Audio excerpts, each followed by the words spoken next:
But what I am is an investor. So I'll go through my background and let our panel go through theirs. We are John Owen, Jason Liu, and Eric Seidman are all members of a group here in Connecticut called Angel Investor Forum.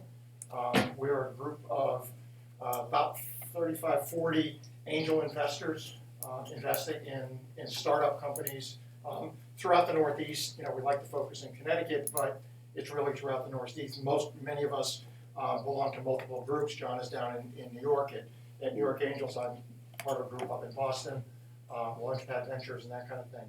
So I'll give you a little bit of my background, and then I'll let my fellow investors talk a little bit about theirs, and then we'll get into a brief presentation. So my background is in the software business. I spent 35 years or so in that business. I retired from that about 10 years ago. Actually, I hadn't been planning to retire. I just kind of did, and I was going to take a year off, and then I kind of found angel investing, and that's what I've been doing for the last 10 years. So basically what that means is that I work with small companies, look at them either individually by myself or as part of a group, mostly as part of the groups. And we look at these companies, we evaluate them, we decide whether we like them or not, and we do the due diligence as a group together. A group here in Connecticut is called Angel Investor Forum. We negotiate a term sheet if we need to. We work with other angel groups to syndicate the deals, and then we write individual checks for these companies if we in fact like them. And the overall investment is generally individually anywhere from $10 to $50 to $100,000 in a company. Collectively as a group, we're putting in anywhere from $150 to several $100,000 into a company, and generally that is in a business that's raising $500 to $1.5 million, and we're syndicating with other groups and other individuals and that kind of stuff. So that's kind of the general background of what we do and what my background is. So let's just give a quick overview of your background, and then we'll get into the presentation. Yeah, the name's John Owen.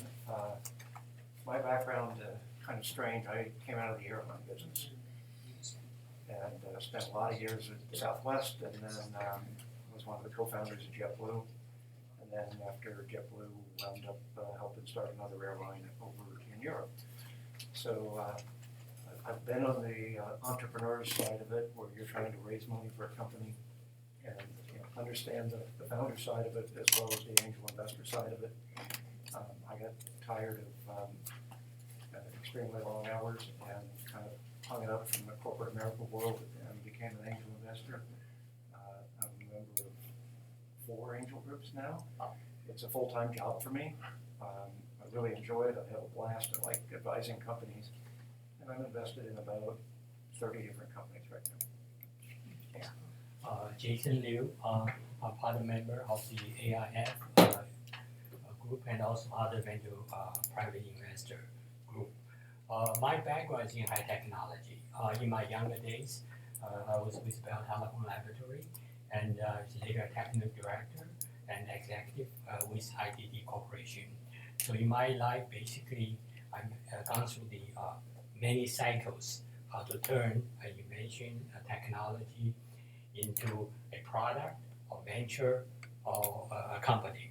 I'm semi-retired as a businessman, but I spend time to involve with communities and all various professional groups such as High Technology Council, both in Connecticut and in New Jersey. I like to share, some of my privileged perspective to see how a very early stage, high potential invention or technology go to a very large success. So I talk about this, strategic investors. Good evening. I'm Eric Seidman. I live here nearby in Westport. I'm a relatively new member. I'm sort of from the dark side of AIF. Most folks are from healthcare, technology, et cetera, and I've spent the last 25 years working in the food and beverage space. And my first jobs in the food business were in startups. Then I started a family, got married, got a house, and worked for larger consumer packaged goods companies. And about 8-9 years ago, I left, started my own small consulting practice, and now I do angel investing and I advise startups, mostly in the consumer space. But I've found it really fascinating joining AIF, where I can learn from folks like these three and the other members about things that I've never seen before. But I'm learning a lot about other businesses, and hope that I'm bringing. Today we actually had a call where I was trying to convince the guys to consider looking at a startup food company, and they're not so sure. But it's kind of an interesting company, and we'll see. We're going to talk some more about it. So look forward to spending. So Doug seems to be. I'm so sorry. I'm being PowerPoint challenged. I click on your stuff, and it's not working. It comes up, and for some reason, Jason's thing comes in. I don't know why. Sorry. It's how do you turn off that thing where it switches back and forth? That must be a preferences thing, right? So why don't we get started a bit, and I'll just kind of wing it for a bit. I can actually probably do this. Actually, let me just whip out my laptop and I'll use that as a template.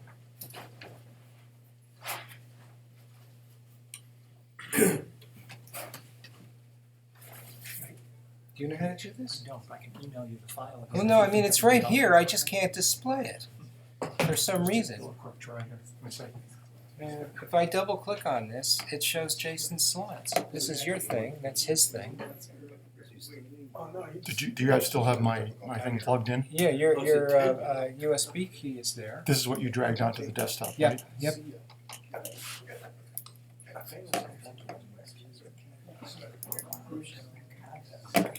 And there's your deck.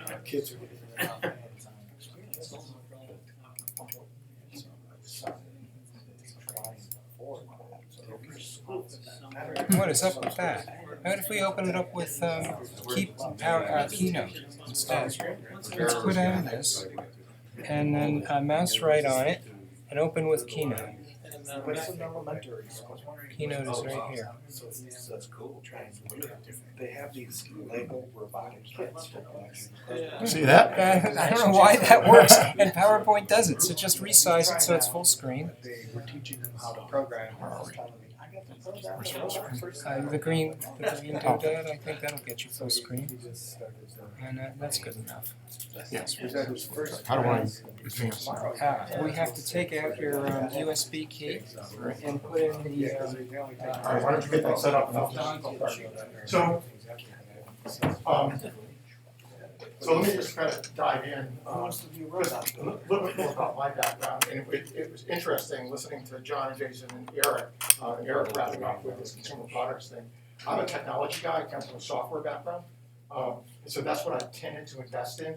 I'm probably in about 45 or so different companies over the last 8 or 9 years that I've been doing this. And most of that is technology.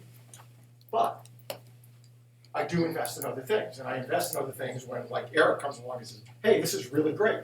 So even though I don't necessarily understand it completely, if it makes sense to me, and somebody like Eric or Jason or somebody else who really does know the space says this is something to consider, then I might consider doing it.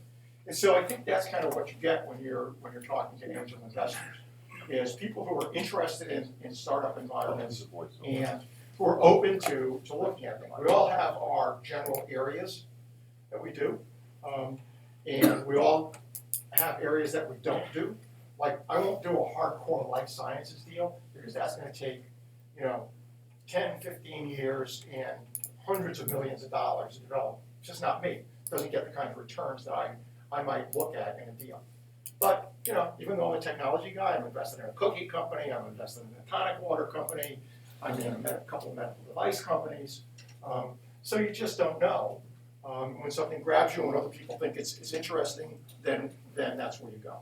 So, are we ready? I'm going to advance manually. Oh, okay. So let's start with a question, because this was, is your startup investable? That's kind of where we come from. So what I want to start with is a question of, not about how you get investment, but do you need investment? Or do you want investment? Because many of the companies that we see and that I look at, right, and all of us look at, it's like they don't really need investment. Or maybe they will downstream, but right now, why take it if you don't need it? Once you go down the path of getting an outside investor in, the whole dynamic changes. Because the outside investor has certain things that they look for, right? They're looking for an exit, they want to get their money back, that kind of thing. If you have an idea for a company and you want to build that company and you want to stay with it for 10 or 15 or 20 years and you want to turn it over to your kids or something like that, you shouldn't be talking to me. You shouldn't be talking to any of us. That's not what we do. We're looking to put our money in, for you to grow your business, ramp it up, scale it up with as little investment as possible, get it to a point where somebody else is interested in buying it, and then sell it in 5 years. And we get 10, 15, 20 times our original investment back. That's what we want. And so when you take our money, right, when you take our investment, that's what we expect. We expect you to have a plan, and we expect you to execute to that plan. We expect things are going to go wrong, but we expect you'll be able to fix them, and then we're going to expect you to drive to an exit. And so that's a whole different dynamic. And I would say that a good number of the companies that we talk to, they just don't need that. They probably don't want it, and they really don't need it if they really look at it. So the real question is this something that you want? Do you want to have outside investors in who are going to provide oversight or are going to have some other kinds of demands in driving your business in a particular direction? You really need to think about that hard. Because once you jump into that, it introduces that dynamic. And there's lots of other options, right? You can bootstrap the business. You can do consulting, right? You can support it by consulting. You can go out and find a couple of strategic partners who are interested in what you're doing. Get some investment that way. You can pre-sell some of your product, get some early revenue from it, and fund out of operations. There's all kinds of government programs. You can go to friends and family, right? Get a little bit of money to start it up. You can use credit cards, banks, other lenders, anything like that. Anything that doesn't dilute you and take equity out of the business leaves you more in control. And if you don't need that outside money, then don't take it. The last point there is one that I kind of always emphasize. Slower organic growth is okay. So when we get people who come to us and we say, we're going to pass. We're not going to do this investment. They take it personally. Like, why wouldn't you invest in my business? Don't you think my business is worth something? And it's like, that's not really the question. You may have a perfectly great business. This business may grow, and you'll be able to, over the next 3 or 4 or 5 years, ramp it up and grow the business, and be throwing off a couple $100,000, $400,000, $500,000, $1 million a year in revenue or cash flow, whatever, however you want to measure it. Maybe a great business that you can make a great living at. It's just not investable. It doesn't meet our criteria for something that we can invest in that will grow and scale rapidly and that will exit in a time period. So it may be a great business, and that's a perfectly great business model. But the other reason to go with some of these things that's non-dilutive funding and to build your business is even if you ultimately are going to want investment, the more traction you can get, the further you can get in growing your business, the more revenue traction you can get, customers that you can acquire, getting out there in the market and really demonstrating viability, the better deal you're able to get from me when you come to me for money, right? Because you're growing your business, you're running this business, you're growing this business, and you're going to come to me at a point where now you need some money to grow and scale the business. You don't need the money, but it will help you to grow the business a little bit faster. But you don't need it. You can keep going doing what you're doing. So then when we start talking about deal terms, all of a sudden you're in a completely different position, right? Because you can walk away at any time, right? generally, when people are coming to me very early with no revenue traction, just an idea or just a product getting into the market, I'm the one who's driving the terms. I get to walk away if I don't like what I'm seeing. Turn it around. You've got a viable business that people are buying a lot of product from you, generating a lot of revenue. I'm interested in that. So there's lots of reasons not to take that early investment, and you really need to think hard about that. So let's say, though, you've got a type of business that you got to hit the market, you got to get up there, get it up and running, and be able to ramp it. And you do want to do that. You do want to get out there. You want to grow it quickly. You want to, ramp this business up, and you want to sell it, and you want to come and be an angel investor with me in 5 or 6 or 7 years, right? Then we're talking about getting into the angel investing world. And so now the first things that you want to start looking at are a lot of different factors in terms of what we look for. So what are we looking for now once you get out there? What factors do I look at that makes your business, from my perspective, investable? So the very first thing that you need to do is do things that don't waste either of our time, right? So do your research. Understand what kind of company you are. Understand the investors that you're going to approach. Research those investors. So really understand the angel groups, the individuals, the VCs that you're going to approach, and do they invest in your sector? Eric is a CPG investor, so he does consumer products and that kind of stuff. If you come to me with a consumer product, right, individually, I'm going to say, well, that sounds interesting. Go talk to Eric, right? And if Eric's not around or he's not interested, then I'm not interested. So, and if there are angel groups that don't do consumer products, if you look at their portfolio and don't see any consumer product companies in there, then it's probably not worth talking to them. It might be worth a quick conversation because they might be able to refer you to somebody else, but don't waste your time. So do your research. The last point is an important one. And that is, be prepared to talk in our terms. Right?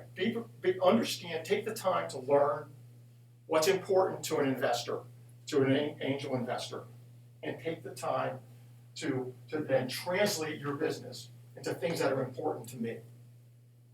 And my hint there, right? I don't really care about your technology. In the first couple of conversations, I'm not really interested in your technology, right? If you come in and you talk to me and you're trying to spend an hour telling me how great your product is, I'm probably not interested. I'm interested in who you are first. I'm interested in the market opportunity next. And then I'm interested in your solution, right? So really understand what's important to me and talk in those terms. It's a sales process. It's a sales process. And so you need to understand, just like you're selling your product to your customers, you're selling your company to me. That's what you're doing. Okay. So what are we looking for? Lots of different factors that go into it, and I've listed a bunch of them out here. The first and foremost thing to me is management.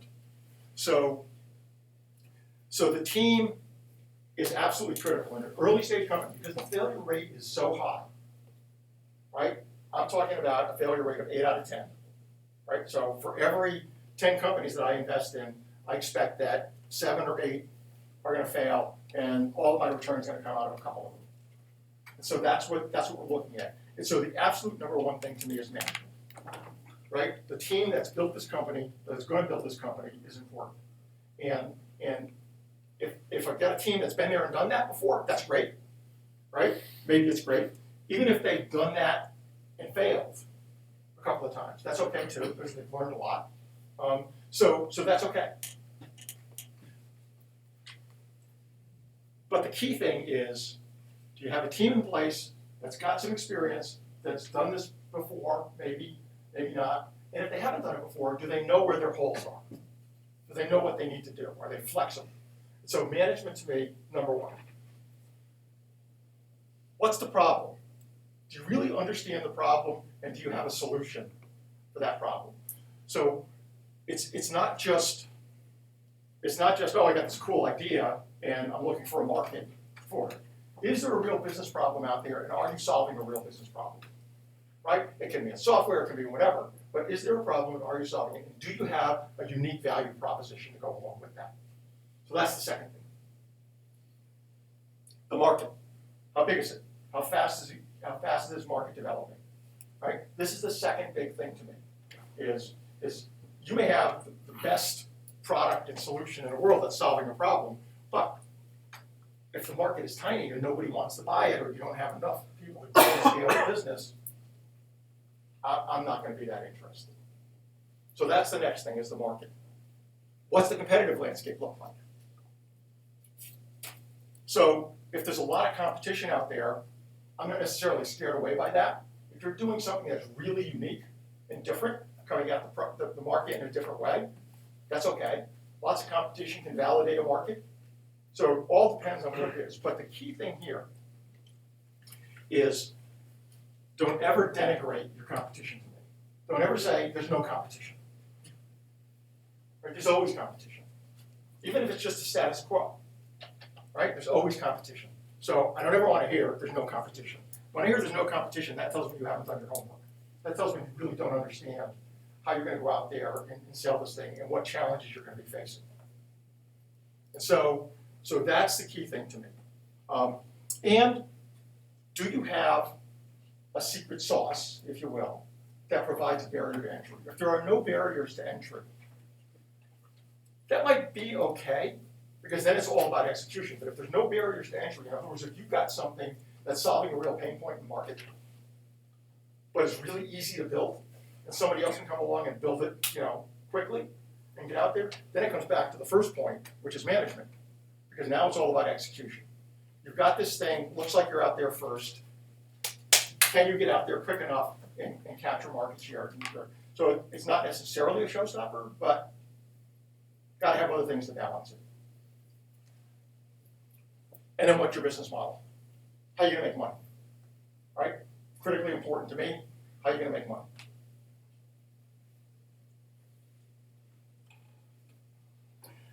What's your go-to-market strategy? And let me just stop and kind of drop back for half a step here and say, I'm going through all of these things, and I'm talking about it like I want to hear all this stuff when you're talking to me. If you're a pre-revenue company, right, and generally the types of companies that we're looking at have gone through their initial product development, so they've gone through a product development cycle, and they have a product, and they're looking for their initial money to get into the market, to really launch into the market. That's when we like to be talking to companies, right? Sometimes we do it earlier, sometimes we're doing it a little bit later, but that's kind of the sweet spot. And so if you're at that point, all these things that I'm talking about that I want to know about, you're going to give me answers, and I'm going to believe 25% of what you say, right? I'll believe everything that you say, but I know that it's going to change. Once you hit the market with things, the competitive landscape's going to look different, your go-to-market strategy is going to look different, everything's going to change. That's why, again, back to management, why it's so important that you have a management team in place, because that management team needs to be able to respond to those changes. They need to be able to say, whoa, that's not working, pivot, right? Let's change. So that's, when I'm talking about all these things, I want to see all these things, right? I want to understand them. I want you to explain to me how all these things are important, but I know that it's going to change. Yeah, let's take a question. I want to keep going so we don't take a lot of questions initially. But go ahead and ask a quick question. On your point of view, what you would like to see, do you have a preferred format? Is it 1 or 2 pages written? Is it 10 slides? Is there a golden rule you use? Everybody in every group is different, and it depends on what point you're coming at me. If this is just an initial introduction, a 1-pager, and a slide deck of 6 to 12 slides, that's what I'm looking for. I'm not looking for a business plan. I'm not looking for all that development. You got to get me hooked first, right? You got to get me to want to have another conversation with you. Every interaction that you have in the early go, initially, till I'm really embedded, every interaction is simply wanting me to have another conversation with you. You want to keep me interested enough that I want to have the next conversation. So the go-to-market strategy. How are you going to do this? You're going direct, you're building an internal sales team, you're going through channel partners, that kind of thing. What are your financial forecasts? All of us have different things. I'm generally looking for 3 to 5 years. Anything beyond a couple of years is really pie in the sky, because you just don't know what's going to happen. But that and everything that we've just talked about up to now, when we get into funding plan and exit, all of the answers that you give around that, whether they pan out or whether you have to pivot or change or not, all of the answers, to me, goes towards your credibility, right? I can't tell you how many companies we see where they come into us and they got a software company, right? And they're just starting, the product's getting into the market. It's a, maybe it's a fast-growing market, maybe it's not, but they show me going from 0 to $50 million in 2 years, right? Like, can it happen? Maybe. A couple companies have done it. I don't generally see it. And so when they say, no, we're absolutely going to do that, automatically I'm saying, I got a team here who may not know what they're doing, right? Because logistically, it can't happen. I mean, it might. It certainly does, but it's not my experience. And so what we're really looking at is that all of these things, your answers and how you craft them and how you come at it with me, in the back of my head, I'm saying, does this make sense? It may all change, but does it make sense? And so that's what I'm looking at. And so the next ones are your funding plan. So what do you need now? What do you think you're going to need to grow this business over the next few years to get to exit? Again, may change, but this is what we think now. And then, what's the exit look like? The exit is what I talked about early on, right? I'm looking for you to exit this business. And so whether that's selling a company, whether that's going public, or not many of that today, but generally it's selling a company, that's what I'm looking for. So those are the main factors that we look at when we're looking at evaluating. Those are the things that you need to be ready to talk to me about and to understand that are important to me. So then why wouldn't I invest? Right? Let's assume that you went through all of this, right? We got through all this process, and either early on or at some point during due diligence or that kind of thing, I basically say, no, I'm going to stop. So what are the factors that cause? Lots of different factors can cause it, right? Some of the factors are internal. I try to be as upfront with people as possible. I invest in a certain number of companies every year. We all kind of have our own profiles for how we do it. We're all at different cycles in our investing cycle. So I may simply look at a company and say, wow, this is really interesting, but I'm just simply not going to do it because I'm just done for the year, right? I'm not writing any more checks this year. And that's another important question for you to be looking at. Maybe you want to ask it directly, but you certainly want to get a sense of, is the person that you're talking to an active investor? There's lots of people out there who are more than happy to spend hours and hours talking to you about your company, right? And about investing in your company and everything else, who have never written a check. You can spend a lot of time with that. So why wouldn't I invest? Number one, back to management again, right? Management integrity. If I even get a whiff that somebody is lying to me, or is being slightly dishonest with me, or is somehow dissembling, or I'm just not, something doesn't feel right, I'm done. I'm out. And it can be completely misread on my part, I'm just done. And the reason for that is that the failure rate is so high here, and the level of control that I have as an investor is so low, that once we write a check, I'm not part of your management team. I'm not running this company. I'm completely relying on you and your integrity to do what we agreed you were going to do. And if I get a sense that that's not going to happen, I'm just going to walk. Money's not burning a hole in my pocket. I don't have to invest this. It's not part of my retirement plan, right? So I'm done. So that's number one. Difficult negotiations. If throughout the course of our discussions, either early on or through due diligence or trying to negotiate a term sheet,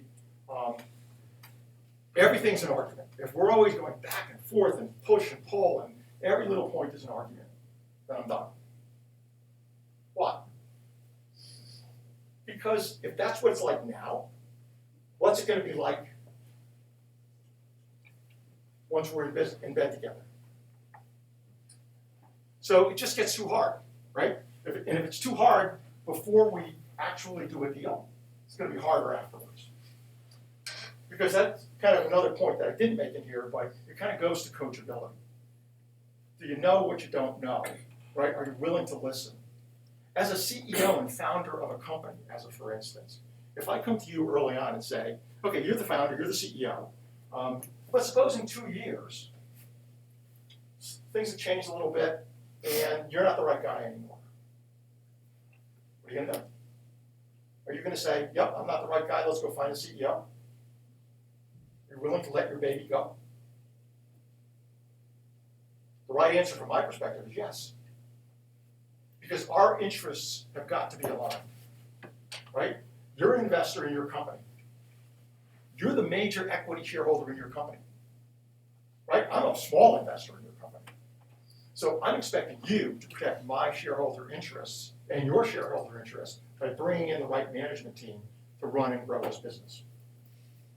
And if that means that you step aside as the CEO, then you step aside as the CEO. If that's what the board comes to you and says, this is the right thing, then you gotta listen.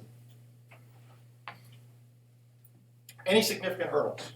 So things come up, if all of a sudden I'm getting a sense that the market isn't as big, that it's gonna be too capital intensive, that the reference checks don't pan out, any of those kinds of things that pop up, probably gonna be a deal killer unless we can find some way around it. The next one. If you don't have a good value proposition, a crowded field, that kind of thing, if it looks like your solution, even though there's a real problem out there, and if early on maybe when we were talking it looked really interesting and really good, but all of a sudden it starts looking really me too, right? Like everything else out there, it's probably going to cause me to say, I'm going to walk away. Surprises, right? This is something you should work hard to not have happen. But if you tell me, hey, I've got all these patents and I've got intellectual property and it's all done, everything else, and we get into it, and I find, well, not really, then I'm going to be a little bit skeptical. And if I get more and more of those, then I'm really skeptical. So if I see that there's 2 or 3 or 4 founders that have disagreements, right, that's going to come out in the interview process. That's going to cause me to be a little bit concerned.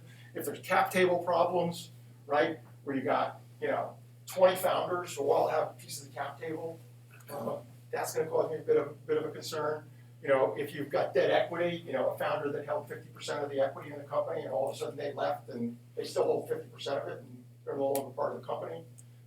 So those are the things that are surprises that I get concerned about. And then loss of momentum. As you go through this, you're generally we're working together as a group, and maybe with other groups. And if all of a sudden I just can't generate enough enthusiasm, it looked good initially, but that's going to cause us to walk. Doug, next one. And so what's a summary? High risk.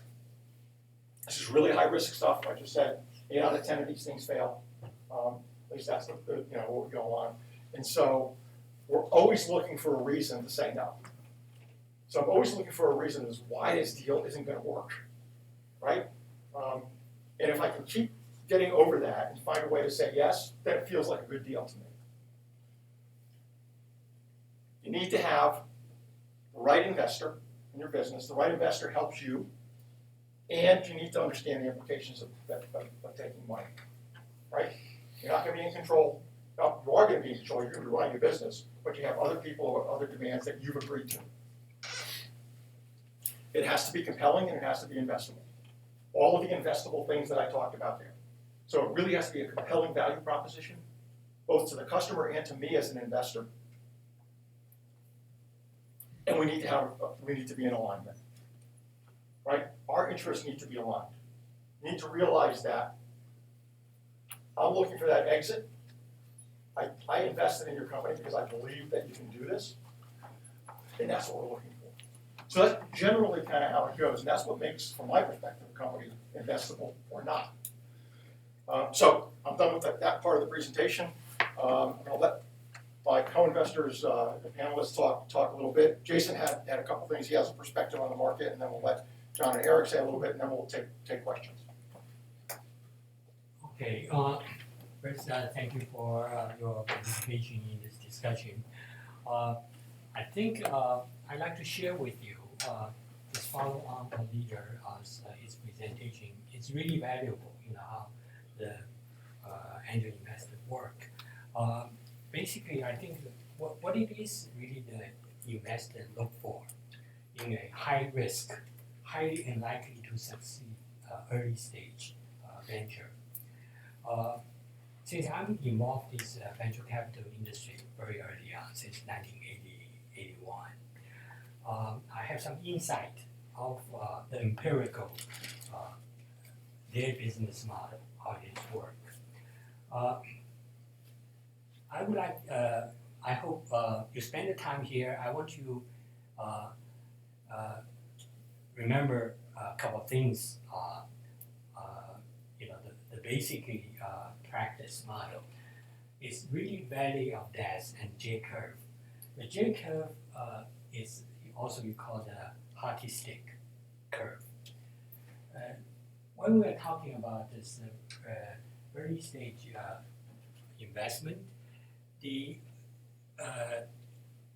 from empirical data, because our U.S. government, the DoD, DARPA, invested in a lot very early stage technology, some really very weird technology like internet or packet switch. But the thing is, they find out empirically before you deploy it, also earn a return on the investment.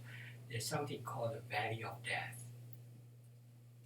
The value of death is because the government is one of the co-investors. They like to get the venture capitalists carry on, it's co-investing. But they find out that when they, a lot of data, they find out that the very difficult part of early investment, technology-based early investment, is called the value of death.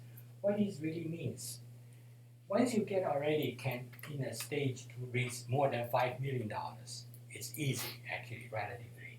It's very difficult to raise money between $250,000 to $5 million. That's why it's called the value of death. Independent of whether the entrepreneur is good, the technology is good, or market is good, because you do need money to hire, keep those talents, to give it to the deployment. So I think since actually our group in Connecticut called the Connecticut Angel Invest Forum it also was a startup starting from 2004 from the members of the Connecticut Venture Group and also from the IACTang. So we feel that there's need to fill that need essentially through the band of angels. You can fit that help to finance this $250,000 to $5 million, gap, the value of death. The reason why the $250,000 to $5 million is difficult, because either from a private investor or a venture capital, it's too small for them to make sense as a business. All right. So if you're looking at this case, what is this? This is a take about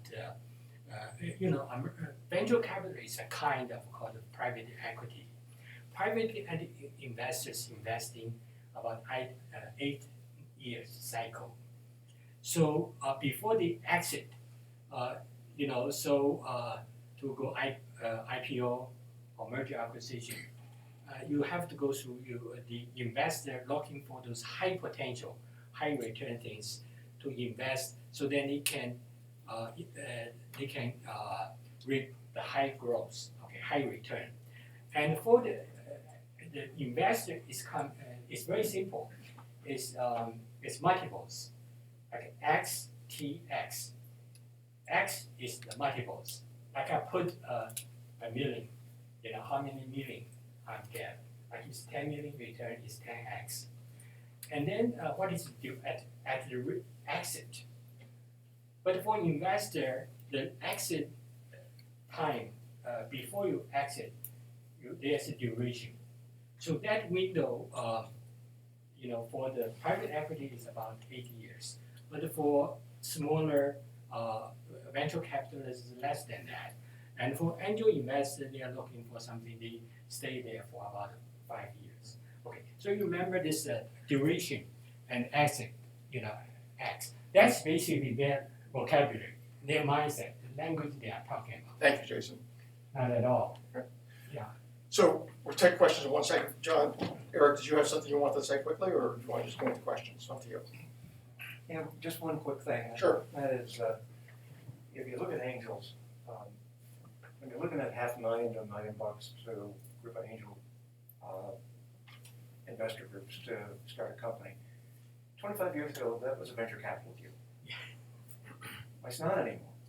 Venture capitalists, all the ones that were good, raised huge funds, and now they want to put out $50 and $100 million in a pot. And all the ones that were bad died, or a lot of them did. So the angel world has become the world that has plugged that gap for small amounts of money that people want to raise. The other thing to think about angels is there's 2 ways we invest. The most common one is we are funding losses. That is, your business at the early stage, you may not have revenue yet, and we're trying to get you to where you can have a real business. And the second one is one that I happen to like better, but they're harder to find, is deals where you're providing growth capital so they can make a business that's growing grow faster. But the vast majority of what we do is funding losses, and we want to see milestones, and you'll have to meet those milestones in order to raise the next round of money, which you hope will get you to profitability instead of needing to raise yet another round of money to cover losses. And that's how we wind up with, like Joe said, you write off 8 out of your 10 investments. So when somebody says, gee, why do you want to make 10 or 20 times your money? If it's successful, the answer is you need to cover all the losses. We're not geniuses. If we were geniuses, we wouldn't write off 8 out of 10. we try to make our best judgment, just like everybody else, but all kinds of things can happen to a company. And it may not be management's fault. It could be a completely exogenous event. But when you're living on the edge and you don't have a lot of cash, all it takes is small things to really derail a company. Enough said. Just a couple of quick things from me. First of all, when I'm looking at something, we're in an angel group. We are seeing dozens of potential companies to invest in. Joe said we're looking for reasons not to invest, and I think that's frequently the case. There's we have something has to connect with me. First of all, I have to understand it. I've certainly seen companies come in and just have no idea what the gentleman or lady is talking about. So you've got to understand it. You've got a really complicated business. Joe talked a little bit about this. You need to figure out a way for the layperson, the angel investor, because the bulk of the angel investors are not going to be experts in your area. So you need to figure out a very elegant way to make it simple if you want to get angel investor money. But I also need to connect with the business in some way. There's lots of businesses that come before us and that I get to see on my own or through the 2 angel groups I'm involved with. I need to connect in some form or fashion. I need to get excited. And the management team needs to be certainly competent, smart, but they also, for me, it's important for me to see that they're passionate about what they're doing. We're going to expect, as investors, we're going to expect that entrepreneur to be living, eating, and breathing that business. They better love it. They better want it as much as we want them to succeed. We need to see that passion in them. Just a real quick thing in my couple of years doing angel investing is that the angel group dynamics are really fascinating. I'll sort of peel back the onion a little bit and say that when you are in front of a group of angels, the dynamics in that particular angel group can either really help you or really hurt you. And if there's any way for you to have a champion in that group, someone who's bringing you to that group, someone who's going to help you sell yourself and your business, you can't always do it. But if you can, that's really, really important. as I said, the dynamics are interesting in that if someone influential, I think this is something our group needs to work on and other ones, if someone really influential in that angel group immediately says, I like it. Other people, I mean, you just can't believe how quickly all of a sudden there's a lot of people who like it. And if someone influential in that group says, yeah, I don't think it's a business. I mean, guys fall off like you wouldn't believe. So I'd like to say we're all incredibly independent thinkers, but we, because we're not all experts in these things. So you need somebody in the group who you trust and who you believe has an expertise or has a passion for that business to sort of follow along. Thanks, sir. Questions? So, what percentage of companies that pitch to you would you estimate you ultimately end up investing? So what percentage of companies do we invest in of the ones that come to us? So, we could spout the numbers, right? If you look at our group here, and this is kind of, larger groups have more deal flow and that kind of stuff. We get probably about 300 or so applications, 350 applications a year into our group. Of those 350 or so, we fairly quickly weed out 100, 150 of them, at least a couple hundred of them. They're from, Africa or wherever. They're trying to build a restaurant. We don't invest in those kinds of things. So fairly quickly we weed those out. So that leaves us with a pool of maybe 150 deals that we might consider looking at. That goes through another iteration where we look at it and say, this one's interesting, but it's in Washington, D.C., it's probably on the edge of it. And so we don't do those. And so that then starts boiling it down to a group of companies that come into screening for us. And so that's maybe 100 deals or so a year that actually get looked at by the group, right, and evaluated. That group of 100 gets boiled down through a screening process and through member evaluations and recommendations to about 30 to 35 companies a year that we actually look at, who get invited to come in and pitch to us. We have a monthly event where we invite 3 companies to come and pitch to us, right? And so that group of companies then, that 35 are the ones that we're actively considering. So of that group that comes and pitch to us, right, probably 1 or 2 is going to get some look every month. And we're going to go a little bit further into a deep dive or maybe even due diligence. And of that group of 20 or so companies, we're going to probably invest in 5 or 6, right? Some of those will have to be syndications. They'll be coming from other angel groups, so they've already got a deal that's in process. Some of it will be new to us and we'll be bringing from other groups. But it's going to be about a half a dozen. We put, out of our group, we probably put about $1.2 million to $1.5 million a year to work in investments. We do a lot of follow-ons because we got portfolios that have been around for a while, so we're always looking at our companies and following on. But that's generally the dynamics of it. Thank you. How large is your individual investments? It sounded like you invest in 6, 7 companies a year. It varies. And $1.5 million, so that comes to It varies. $100,000 each. I would say that for the initial investment, for me, I'll let these guys talk for themselves, it's anywhere from $10,000 to $50,000 that I'll write a check for initially, depending on the stage of the company. And then we'll aggregate that up into, for the group, 150 to 200 to 250,000. If we don't have at least 100 or 150,000 around the table, we're generally not going to go forward as a group. So, Yeah, related to that, if there's sort of a standard angel investor amount, it's 25 grand initially. And an awful lot of term sheets will basically put a minimum of 25 grand because they don't want a lot of people at $5,000 and $10,000 and $15,000. You want to have a smaller type of investor. But anytime you do that, the first thing you have to think of is this: if this company works, they're going to be back with more and more money. And if I don't want to get diluted in the next round, I need to put up more money.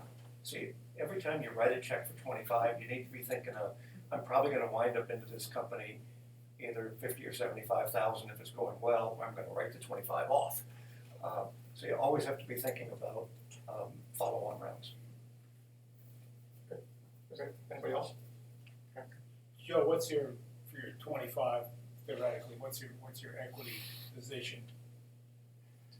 And now we're talking pre-money valuation. What's your- Right, so, you know, that's I'm not looking at an equity position, right? I'm looking at, because of the failure rates, and because of what I'm looking at and projecting what I need for an exit opportunity. In other words, if I look at this company and assess the exit opportunity for it, I look at what the market's done, and I say, I think that in 5 years, this company can exit at X. What does that mean to my investment? Am I gonna get my 5 to 10 to 15X out of it? And that's when I start backing into it. If I kind of flip that around, and so that's what drives what I think is a reasonable valuation. But if I flip that around and say, early stage company, pre-revenue, software business, you know, just kind of a standard type of investment, what's that worth? There's a philosophy out there that says no company that's pre-revenue is worth more than $2 million pre-money. So my 25% is going to buy whatever it buys. I'm not looking for a certain percentage. I'm looking for what's a reasonable valuation for us to invest in, for what this company is looking for. They're looking for $750, whatever it is. What's a reasonable valuation that's going to allow me, assuming that there's going to be additional rounds of investment, that's going to allow me to exit at a reasonable multiple. That's what I'm looking for. So that's the calculation that we're all doing as we look at this. So if I were to look at it and say, where do I don't invest? Once a company starts getting north of 5 million pre-money, I'm probably not investing. That's not going to drive the multiples that I'm looking for. Might be a perfectly reasonable valuation, but it's not going to give me what I need on the other end. Yeah, estimating 5 years out, that's gotta be tough. What's that? Estimating what something's gonna be worth. Oh yeah, no, it's gotta be tough. it's a complete art. Yeah, It's a that's complete. gotta be tough. I mean, you got no revenue, you got nothing. So, anybody else want to weigh in? You know, related to that is, you know, Joe's right, you wanna try to figure out what it will sell for, as a multiple of earnings, or as a multiple of revenue, or whatever. You know, say 5, 6, 7 years down the road, work your way back and say, if I have to put this in, and they raise some more money and it dilutes me, or we have to put more money in, how do I get the multiple that I'm looking for? And try to determine an initial value. So, the other thing to think about is we can all read in the newspaper about what are called unicorns. These private companies that are worth over $1 billion, and you know, well, that's fine, but they're as rare as unicorns. The reality of it is your typical angel deal exits, the successful ones, exit in the $50 to $100 million range. So if you pay too much, like you know, Joe's talking about, if the initial valuation was $9 million, the idea of getting a 10x, 10 times your money, is pretty damn hard when you're saying they have to sell for the top end of that range where most angel deals sell out. So you really want to try to get in cheaply. And there's actually been an analysis done that says the single biggest determinant of an angel's return was how low was the pre-money valuation. Yeah. As I say, the typical angel sellout is in the $100 to $150 million area. Typical exits. I would say less than that. Yeah. So the 50, Yeah, I 50 guess there's to still a big gap between angels and VCs, because they're looking for big money. And there's an interesting dynamic there too, because VCs, by their nature, generally want to swing for the fences.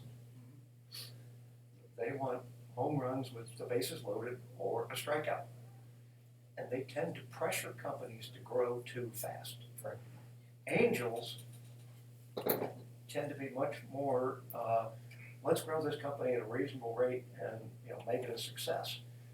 So you can have a great dynamic between a founder and angels about an appropriate growth rate, and the founder brings in VCs, and then they're breathing down his neck about how fast can you make this happen. And part of that is the nature of the way VCs work. Angels, we're writing a check out of our own pocket. VCs, they go out and they raise money from other people. They create a fund. Typical VC fund is a 10-year long fund. The idea is you invest for 5 years, and you harvest for 5. And then at the end of 10, they can extend the fund for another year or 2 or something. So they have this pressing desire that they've got to get out because of the time frame of the way the partnership agreement is set up with the people that they've raised their money from. So they just tend to be in much more of a hurry and to push companies. So you wind up with you have 2 different groups of investors in a company who have different ideas of what the future of the company. You all would probably know better than mine. I just have sort of the suspicion that there are a lot of VC groups which are closet failures. You really don't hear about it. Well, there is an analysis, there is an analysis out there that the Pew Foundation did, the Kauffman Foundation did, that basically said that they did an analysis of VC funds over 10 years, and there's only like 2 or 3 VC funds that actually showed a return to their investors. That could be counted on to show a return. It was pretty interesting. Jason, go ahead. Yeah, there's definitely difference between the VC and the angel investor. Angel investor primarily is private investor, they write their own check. VC and also the private equity essentially is manage other people's money. It's not their own money, unless they put a little bit of the skin in the game. The venture, just as this gentleman said, early days, the venture capital dealing with early stage, small amount of money. But then it was so successful with the unicorns and also Apple Computer or others. So they grew bigger and bigger, become a kind of M&A things. So this has left a gap for the angel investor. But the major difference, okay, in some of the things you know about, you heard. You never heard about venture capital lose some deals. Basically, here those stars, superstars. Basically, they are strategic investor and very industry specific, like the PC and the e-commerce. They already hire people. They on the paycheck as the analysts to help them to identify specific industry, and those industries happen to have very highly scalable and hyper growth. So that's it's a so once so it's venture capital and also angel investor serve a different segments. So but it help each other because for angel investor you could have several type of exit. Once go to the venture capitalist or you go to sell the company, but those company they know that you have they already know the industry, technology, and markets. So even though your early investment, private investor, may not be have problems, but they know, based upon you already, they can pick up from there. All right. So it's a kind of collaboration. But the only okay. So I'll stop here. Yeah. Anybody else? Do you guys ever invest in early stage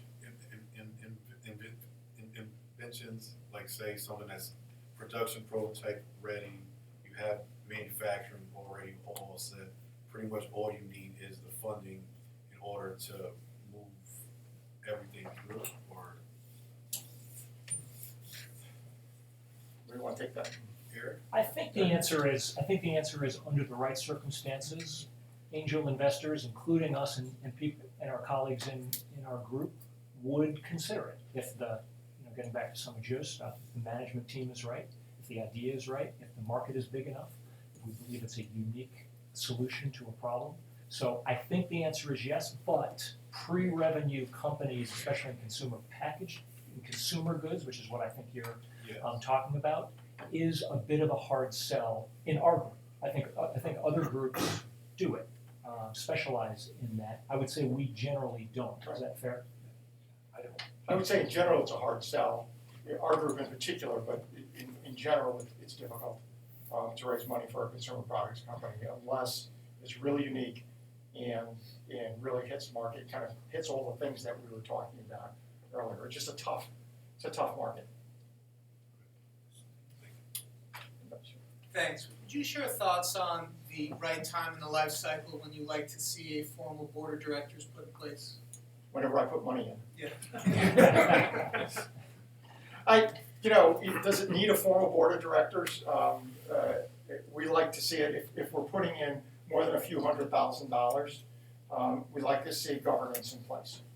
That doesn't mean that we need to be on the board, but we definitely like to see governance and a reasonable governance structure. It needs to be a real business, right? And having a board in place means that the management team recognizes that they have a governance structure and they're responsible to somebody other than themselves. So I would say that once you get beyond, a few $100,000 raised in an early stage company, that we'd like to see a board. Maybe not a couple $100,000, but certainly once you get beyond $500,000, $600,000, $700,000, we're looking for a board of directors. Is there a revenue, Anybody have a different perspective? No, I agree. is there a revenue milestone that goes with that as well? Once revenue crosses a certain threshold, we would expect to see that as well? For a board? Yes. No, the board, to me, a board's not tied to revenue, it's tied to governance and general oversight, and it shows a level of responsibility on the part of the management team.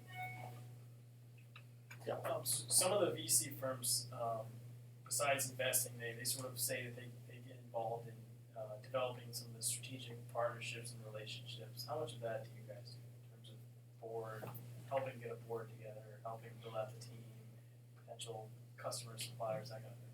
You guys want to take that? Yeah, I think yes. It's an ecosystem. It's a kind of a very tight community.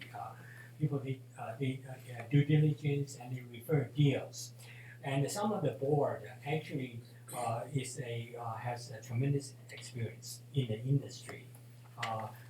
So when they make a phone call, they may call a private investor, a very early stage. So they definitely